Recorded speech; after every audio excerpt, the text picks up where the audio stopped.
ஏழை குடும்பங்களை சார்ந்த மாணவியர் உயர்கல்வி பயில்வதை உறுதி செய்யும் வகையில் அறிமுகப்படுத்தப்பட்ட மூவலூர் ராமாமிர்தம் அம்மையார் நினைவு புதுமை பெண் திட்டத்தின் கீழ் தற்போது 4,06,000 மாணவியர்கள் மாதந்தோறும் 1,000 ரூபாய் பெற்று பயனடைந்து வருகிறார்கள்.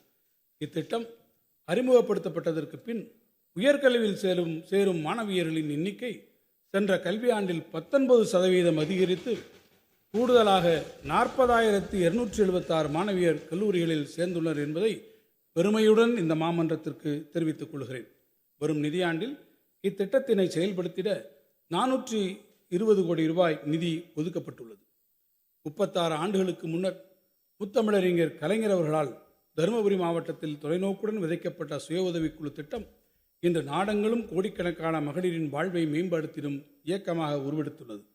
மகளிரிடையே சேமிப்பு பழக்கத்தை ஊக்குவித்து அவர்களை தொழில் முனைவோர்களாக மாற்றி சமுதாயத்தில் பெண்களுக்கு உரிய இடத்தினை உறுதி செய்திடும் நோக்கில் அவர்களின் வளர்ச்சிக்கும் திறன் மேம்பாட்டிற்கும் தேவையான நலத்திட்டங்களை இந்த அரசு தொடர்ந்து நடைமுறைப்படுத்தி வருகிறது. தற்போது 4.76 லட்சம் மகளிர் திட்ட சுய உதவிக்குழுக்கள் இயங்கி வருகின்றன. சுய உதவிக்குழு இயக்கத்தில் இதுவரை இணைந்திராத மகளிர் மற்றும் விளிம்பு நிலை வாழ் குடும்ப உறுப்பினர்களை கொண்டு 10,000 புதிய சுய உதவிக்குழுக்கள் வரும் நிதியாண்டில் உருவாக்கப்படும். மேலும் வரும் நிதியாண்டில் சுய உதவி குழுக்களுக்கு 37,000 கோடி ரூபாய் அளவிற்கு வங்கிக் கடன் வழங்க இலக்கு நிர்ணயிக்கப்பட்டுள்ளது. தமிழ்நாட்டின் முத்திரை பதிக்கும் திட்டங்களில் ஒன்றான தோழி பணிபுரியும் மகளிர் விடுதிகள் ஏற்கனவே தாம்பரம், திருச்சி உள்ளிட்ட 13 இடங்களில் 1,303 மகளிர் பயன்பெறும் வகையில் வெற்றிகரமாக இயங்கி வருகின்றன. எதிர்வரும் நிதியாண்டில் காஞ்சிபுரம், ஈரோடு, கரூர் மற்றும் ராணிப்பேட்டை உள்ளிட்ட மேலும் 10 இடங்களில் 800 பெண்கள் பயன்பெறும் வகையில் 77 கோடி ரூபாய் மதிப்பீட்டில் கட்டப்படும். பணிபுரியும் பெண்களின் பாதுகாப்பினை உறுதி செய்திடும் நோக்கத்துடன் நாட்டிற்கே வழிகாட்டும் வகையில் மாவட்டந்தோறும் தோழி விடுதிகள் அமைக்கப்படும் என்ற இலக்கை நோக்கி தமிழ்நாடு வெற்றிகரமாக சென்று கொண்டிருக்கிறது. தமிழ்நாட்டின் குக்கிராமங்களில் இருந்தும் மாணவியர் தங்களது உயர்கல்வி கனவை நனவாக்கிடும் வகையில் பெருநகரங்களுக்கு வருகை புரியும் போது அவர்களுக்கு தரமிக்க மற்றும் பாதுகாப்பான விடுதி வசதிகள் அமைத்திட வேண்டிய தேவையை அரசு உணர்ந்துள்ளது.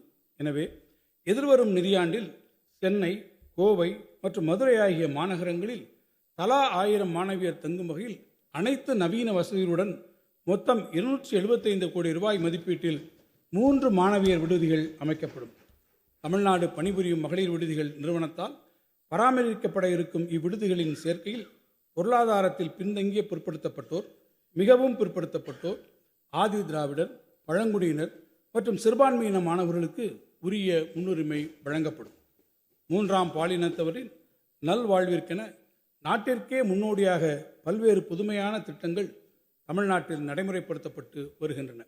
இவர்களின் சமூக பொருளாதார மேம்பாட்டினை உறுதி செய்து வாழ்க்கையில் வெற்றி பெற அவர்கள் உயர்கல்வி கற்பது இன்றியமையாததாகும். எனவே புதுமை பெண் மற்றும் தமிழ் புதல்வன் திட்டத்தின் கீழ் உயர்கல்வி பயிலும் மாணவ மாணவியர்களுக்கு மாதந்தோறும் 1,000 ரூபாய் உதவித்தொகை வழங்கும் திட்டம் இவர்களுக்கும் விரிவுபடுத்தப்படும். உடனுக்குடன் செய்திகளை தெரிந்து கொள்ள சன் நியூஸ் பெல் ஐகானை கிளிக் பண்ணுங்க.